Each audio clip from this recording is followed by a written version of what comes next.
Kas haigust läbi põdedes võib inimene saada tõhusama kaitse haiguse eest kui vaktsineerides? On haigusi, mida põetakse ainult kord elus. Ehk et tõesti sa võid saada lõpliku kaitse, küll aga näiteks mõeldes leetrite peale, mis on väga tõsine haigus, mille tüsistusena võib tekkida ajupõletik. Ma arvan, et keegi ei tahaks saada oma lapsele ajupõletikku leetrihaiguse läbipõdemise järel, küll aga vaktsineerida, et seda tõsist haigust mitte põdeda. Et ma arvan, et praeguse meditsiini teadmise juures või praeguse vaktsiinide tootmise tehnoloogia juures me pigem saame parema kaitse, me säästame oma laste tervist sellega, et me vaktsineerime, mitte ei lase neil läbi põdeda väga tõsiseid haigusi.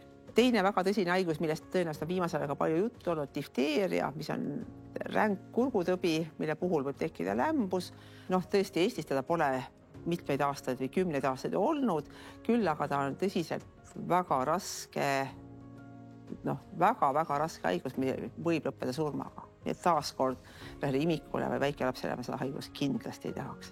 Rohkem infot vaktsineerimise kohta leiab Tervisekassa veebilehelt vaktsineeri.ee.